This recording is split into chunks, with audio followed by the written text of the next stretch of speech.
हरे कृष्णा दोस्तों, स्वागत है आपका राधा रानी चैनल पर। दोस्तों, आज की इस वीडियो में हम जानेंगे कि सकट चौथ कब है, सही तिथि क्या है, शुभ मुहूर्त क्या है और इसका क्या महत्व है, ये क्यों मनाया जाता है।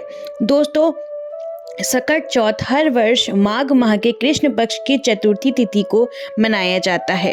यह व्रत श्रद्धा और आस्था के साथ किया जाता है। इसे संकष्टी चतुर्थी, तिलकुटा चौथ और माघी चौथ के नाम से भी जाना जाता है। इस दिन विशेष रूप से महिलाएं उपवास रखती हैं और भगवान गणेश की विधि विधान से पूजा अर्चना करती हैं। मान्यता है कि यह व्रत संतान के सुखद, सुरक्षित और उज्जवल भविष्य के लिए अत्यंत फलदायी होता है।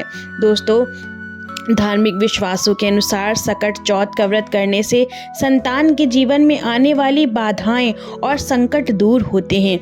इस दिन गणपति बप्पा की कृपा से घर परिवार में सुख, शांति और समृद्धि बनी रहती है।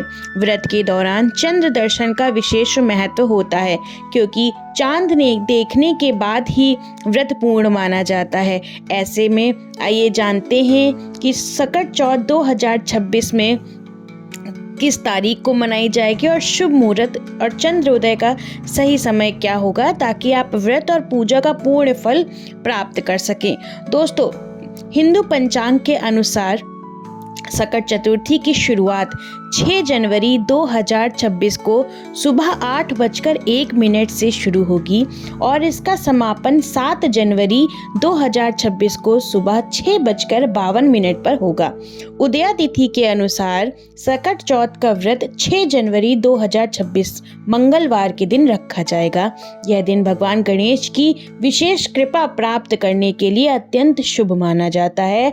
इस दिन व्रत और पूजा करने से संतान सुख, सौभाग्य और परिवार में सुख शांति बनी रहती है। दोस्तों, आइए जानते हैं कि सकट चौथ 2026 में चंद्र उदय का समय क्या रहेगा। दोस्तों, सकट चौथ के व्रत का पारण चंद्र दर्शन के बाद ही किया जाता है। धार्मिक मान्यता है कि बिना चंद्र दर्शन के व्रत पूर्ण नहीं माना जाता है।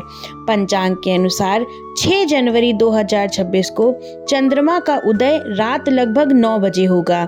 इस समय चंद्रदेव को जल, दूध या अक्षत मिश्रित जल से आप अर्घ दे सकते हैं। इसके बाद ही व्रती महिलाएं व्रत खोलती हैं। चंद्रमा को अर्घ देने से मनोकामनाएं पूर्ण होती हैं और संतान को दीर्घ आयु का आशीर्वाद प्राप्त होता है।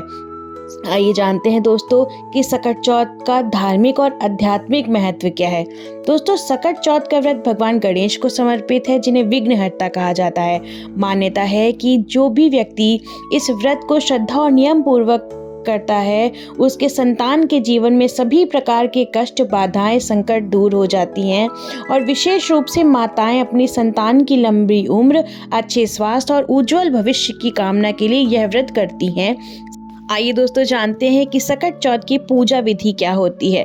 दोस्तों, सकट चौथ के दिन प्रातःकाल स्नान करके स्वच्छ वस्त्र धारण करना चाहिए और व्रत का संकल्प लेना चाहिए। इसके बाद पूजा स्थान को साफ करें और चौकी पर भगवान गणेश की प्रतिमा या चित्र को स्थापित करें। गणपति जी को जल, अक्षत, सिंदूर, दूर्वा, फूल और तिल अर्पित करें। मोदक, लड्डू या तिल और गुड़ से बने हुए जो भोग होते हैं, जैसे तिल के लड्डू हो गए और लाई के लड्डू होते हैं गुड़ में बने, आप वो भोग लगा सकते हैं। सकट चौथ की व्रत कथा का श्रद्धा भाव से पाठ करें। दिन भर उपवास रखें। भगवान गणेश का स्मरण करते रहें। रात्रि में चंद्रोदय होने पर चंद्रदेव को अर्घ दें। चंद्र दर्शन के बाद भगवान गणेश की आरती उतारें। अंत में आप व्रत का पारण कर प्रसाद ग्रहण करें। दोस्तों, अगर दी हुई जानकारी आपको पसंद आई हो तो वीडियो को लाइक करिएगा, वीडियो को अपने परिवारजनों के साथ जरूर शेयर करिएगा और चैनल को सब्सक्राइब करना बिल्कुल ना भूलें। राधा रानी चैनल पर हर पर्व, तिथि, त्योहार के बारे में जानकारी दी जाती है और कमेंट सेक्शन में राधे राधे अवश्य लिखें। राधे राधे दोस्तों।